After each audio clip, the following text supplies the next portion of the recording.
Mandalore Season 1 was cherished and celebrated by many fans as the best live-action Star Wars show so far. But despite the wide range of characters, locations, and scenery, did you know there are no deleted scenes or bonus footage? In an interview with IndieWire, Tony Gilroy said that nothing was wasted on set. They did have to reshoot certain scenes a couple of times, but overall there was nothing left over. This is both impressive but sad news for fans hopeful of bonus footage for a Disney gallery of Season 1. I'm sure they'll still do one, and I will be reacting to it and breaking it down, but don't expect any bonus footage, and now we look forward to Season 2 next year. But today, my dear friends, we have updates for the Ahsoka show, The Mandalorian, and more. The Ahsoka show starring Rosario Dawson coming out later this year is going to be the culmination of over a decade of storytelling by Dave Filoni. Ahsoka's about to embark on two journeys, a personal one to find her place in the Force, and a physical one with Sabine Wren to find their Jedi friend Ezra Bridger. Now the show promises the return of some fan favourite characters, including some who are about to make their jump into live action from Star Wars Rebels, but the show is also going to introduce us to some new characters, some big players who are around at this time, both allies and foes, and now thanks to the Facebook group Star Wars Autograph Universe, we now know that Mark Rolston is playing a new character called Captain Hale. We don't know if he's going to be Imperial or New Republic. Nothing is known about his character at this stage, but a fun fact to bear in mind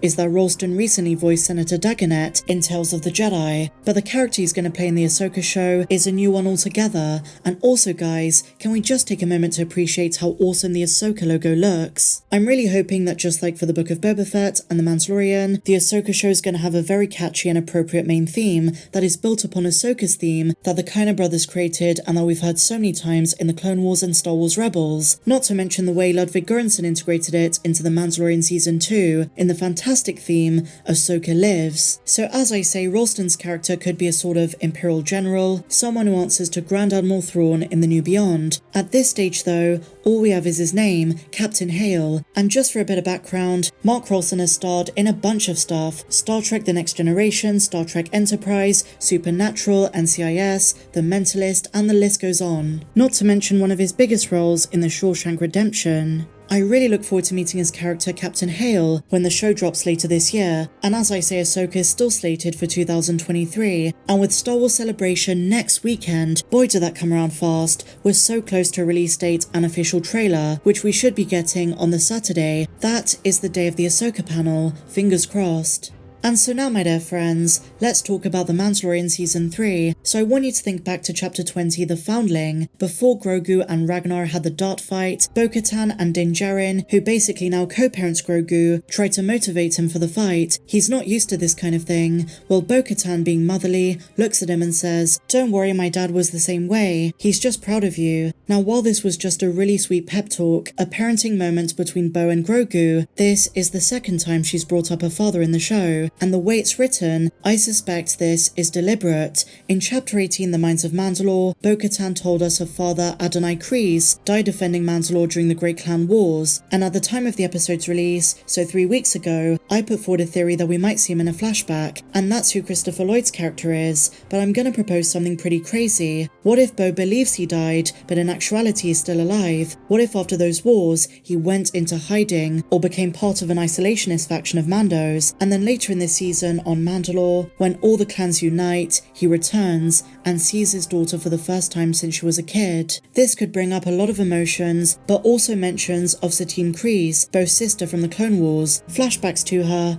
and their childhood on Mandalore. Alternatively, if he is really dead as Bo said, her mentioning him is setting up flashbacks. We still haven't seen this frame from the trailers yet, which many believe is Sundari many years ago. Bo referencing her father twice now seems like foreshadowing, and the opportunity to learn about House Kryze would be a Clone Wars fan dream. But what do you think of this theory? Share your thoughts in the comments down below. My dad was the same way. He's just proud of you. In other Star Wars news, according to a new rumor from Jeff Snyder, Disney is restricting upcoming Lucasfilm projects that are not Star Wars, so Willow and Indiana Jones. This is all based on how Willow performed. This rumor comes after Disney Plus cancelled Willow after only one season, which was a decision made 2 months after the show's 8-episode run. Despite being cancelled, world, there is still a chance the show will be explored again, considering it remains one of Lucasfilm's most important IPs. Indy 5, Indiana Jones and the Dial of Destiny is still coming out in June, but The Wrap shared some details of a spin-off that is going to be a prequel show on Disney+.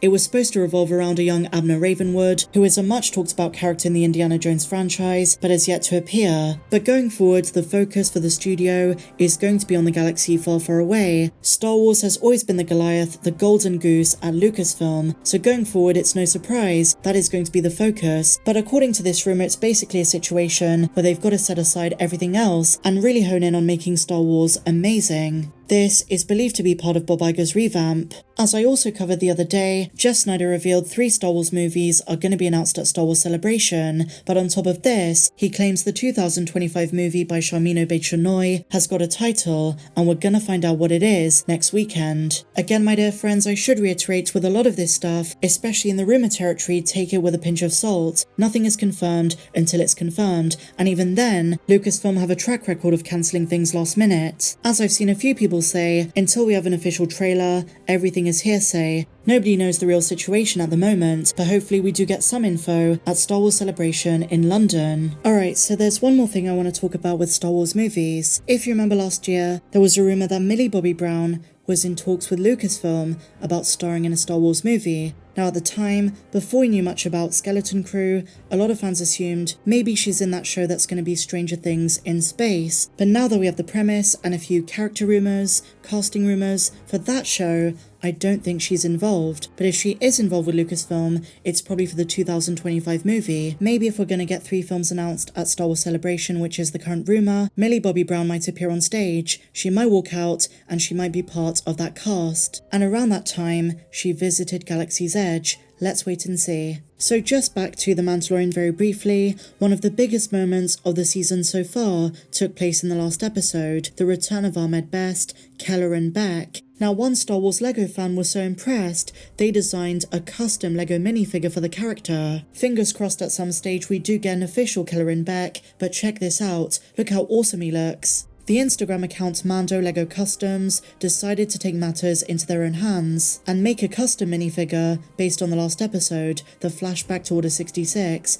This looks amazing. And so one last thing, Emily Swallow at Fan Expo in Cleveland opens up about the armourer. In the process, she praises Carrie Fisher's legacy and what that set up for future actors. Here's what she said. I mean, what a lot of pressure that put on Carrie Fisher to have been the one hero female for a while. I think it's wonderful the range of women now that we've seen in Star Wars. And the fact that it's not remarkable that they're women, they're just people. I really love that about the armourer. I love that she's in this position of leadership and she's respected and looked up to. And it doesn't seem to be anything exceptional that she's a woman. She is this powerful spiritual leader of these people and it doesn't seem like she's an exception to the rule. And I love that. I love that we notice she's a woman and then that stands out to us. But she's just awesome. So some really cool comments there from Emily Swallow. So share your thoughts in the comments down below of everything we spoke about in today's news update. If you enjoyed this video, please be sure to give me a big fat thumbs up, subscribe if you're new, and I'll see you in the next one. May the Force be with you always.